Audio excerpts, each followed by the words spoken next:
பஹல்கம் தாக்குதலை தொடர்ந்து பாகிஸ்தான் மீது அடுத்தடுத்த நடவடிக்கைகளை இந்தியா மேற்கொண்டு வருகிறது.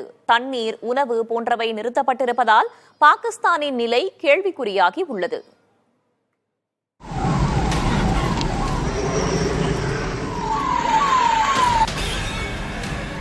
பாகிஸ்தானைச் சேர்ந்த TRF எனப்படும் தி ரெசிஸ்டன்ஸ் ஃப்ரண்ட் எனப்படும் பயங்கரவாத அமைப்பு காஷ்மீரின் பஹல்காம் பகுதியில் நடத்திய கொடூர தாக்குதலில் 26 பேர் கொல்லப்பட்டனர்.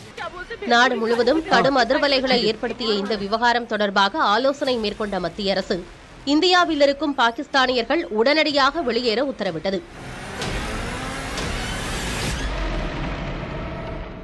அத்துடன் பஞ்சாபில் உள்ள அட்டாரி வாகா எல்லையை மூடவும், சுமார் 56 ஆண்டுகளுக்கு மேலாக அமலில் இருக்கும் சிந்து நதி ஒப்பந்தத்தையும் நிறுத்தி வைப்பதாகவும் அறிவித்தது. அதன்படி சிந்து நதியில் பாகிஸ்தானுக்கு திறந்துவிடப்படும் தண்ணீர் நிறுத்தப்பட்டது.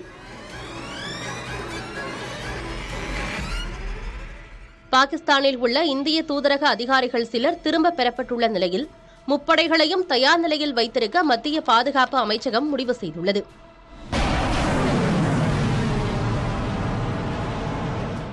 இதனிடையே டெல்லியில் உள்ள பாகிஸ்தான் தூதரகத்திற்கு வழங்கப்பட்டு வந்த பாதுகாப்பை மத்திய அரசு வாபஸ் பெற்றுள்ளது. இதையடுத்து தூதரக அலுவலகம் அருகில் இருந்த தடுப்புகளை காவல்துறையினர் அகற்றினர்.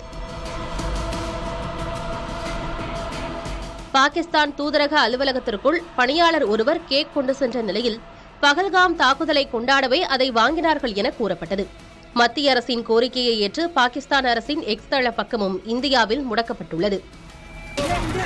आपके बच्चे कुछ नहीं करेंगे, थोड़ा बताइए हुआ।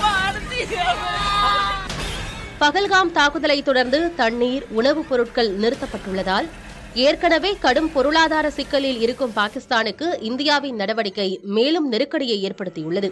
இந்தியாவின் பதிலடியால் திணறி வரும் பாகிஸ்தான் கராச்சி பகுதியில் ஏவுகணை சோதனைக்கு தயாராகி வருவதாக தகவல்கள் வெளியாகியுள்ளன.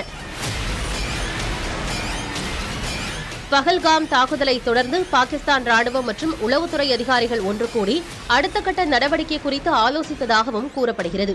பாகிஸ்தானின் ஒவ்வொரு நடவடிக்கையும் கண்காணிக்கப்பட்டு வருவதாகவும் தக்க பதிலடி கொடுக்கவும் தயார் என்றும் மத்திய பாதுகாப்பு அமைச்சகம் தெரிவித்துள்ளது.